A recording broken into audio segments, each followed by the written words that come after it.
Hello friends out there in YouTube land. This is Michael Wilson Barber's little YouTube channel, and I'm today roasting a whole cut up chicken in this Dutch oven, and it's a 5-quart. So there's stuff to do in the pan before putting it in the oven, but I'll show you the process. I've been meaning to make this video for a while. So right now it's breast side down, and I did salt and pepper this, put a little bit of Italian herbs on there. You can put whatever you want on it. I will show you, I'm going to put in the pan, I like to do some rosemary and thyme, but this is just the beginning of the process. I try to brown all the pieces of the chicken. If you're roasting a whole chicken, you can just try to brown both sides if you want to, but it's not obligatory, but it adds flavor. But all the skin is on here. I'll saute each side of chicken first, and this is a whole chicken that was cut up already at the store. I'll show you that. So you can cut it up yourself, or you can just roast a whole chicken. That's fine. Either way works. It makes a lot of stock, and I'll show you the process. I'll do a mirepoix. I'm going low here on gas. So these are about ready to flip. Again, the process is just to brown both sides of the chicken. Then I'll put in the mirepoix and the vegetables. And then I'll put the chicken back in, and water and stock, and we will roast in the oven. Okay, so I'm getting near the end of the browning of the chicken, and I've got the wings going here last. I'm not going to worry about the wings too much. There's not much meat on there anyway, but anyway, there's a method to this madness. Here's what I have so far: the 2 breast, thighs, and legs. And I did check my giblets. I have the neck, the gizzard on the left, the heart there in the middle, the liver on the right. So it does look kind of gross, especially if you're not into giblets, but man, they add a lot of flavor to a stock. And so this is kind of what it looks like. I'll show you the mirepoix and getting that started, and then applying the chicken into the pot and then getting it into the oven. So I know in some ways it kind of looks done, or parts of it looks done, but this is definitely an uncooked chicken.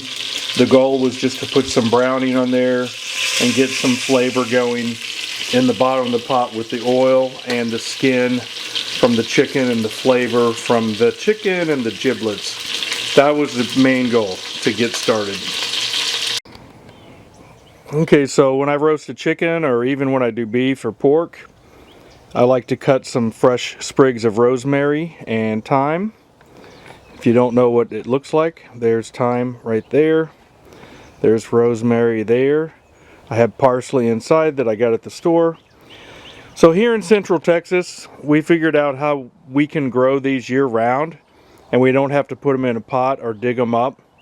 So we just keep this growing all the time for cooking. And I try to, you know, cut off some new growth or whatever.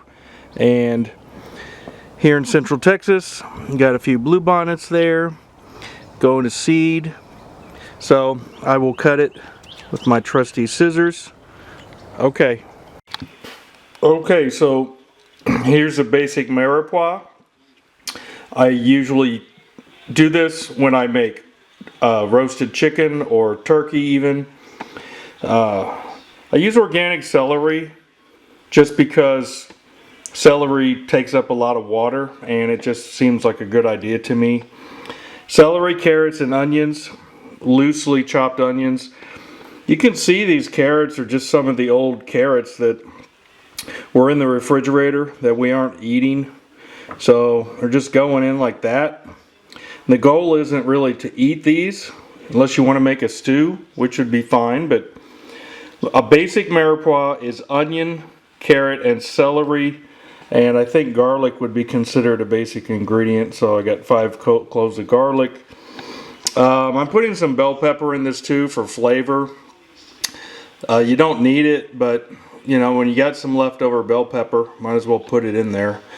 And I'll put a few bay leaves in. You always want to do that, at least in my opinion, when you're doing a stew or a roast. There's 4 rosemary sprigs. Got a bunch of thyme here from our front yard. And the organic parsley, again, parsley I think takes up a lot of water, so I like to buy organic parsley. You don't really even need to bother cutting the stems off because I'm not making a stew. I'm making a roasted chicken with, this is for broth and for the chicken. I don't usually eat the vegetables from my mirepoix. If I'm making a stew, that's a different thing altogether. So anyway, the mirepoix is going to saute in the Dutch oven for a minute just to get everything kind of warm and toasty. Okay, so I got the mirepoix simmering, sauteing, I guess, in the Dutch oven. So that's the onions, carrots, garlic, celery, and I put another generous dose of salt and pepper in there. Put a very small amount of dried tarragon. You don't want that to overpower your broth. And I put about, I don't know, tablespoon of Mexican oregano. It's got a good aromatic to it and will also flavor the broth. So I'm just going to saute this for a minute. Use the same pair of tongs that I've already dirtied to kind of stir it around. And once this warms up, I'll load the chicken in here and we'll get it in the oven at 425. And I'll show you me putting it in the oven. Okay? Okay, sauteing down the mirepoix a little bit and the oils and fats that are already in there. I added 4 bay leaves. I added the green bell pepper. And I don't time cooking like this. The goal is just to slightly brown everything and kind of saute some of the flavor out and in, and to bring it up to temperature before I add the chicken back. Okay, here's what we're looking at. I kept sauteing a little bit. I added a few of those cremini baby bella mushrooms. They're going to add flavor. I went ahead and added a little chicken broth just to bring it up to heat. We're not sponsored by Progresso. In this case, I'm using the classic Progresso chicken broth. So I'm going to put the chicken in there and I will show you what it looks like. And then I'm going to cover with probably more broth and water, but one of the goals in this is to make a lot of delicious chicken broth. So there's a basic mirepoix and the chicken's ready to go in. So here we go. Okay, this video is sponsored by Skooka Merch, www.skookamerch.com, where you can get great, funny, and entertaining merch products, including this t-shirt. I'm ready to put this in the oven. I've placed the chicken breasts in, then the quarters kind of in the bottom, and then the legs and the wings kind of on top. Of course, I've covered with the parsley, thyme, and then rosemary all around.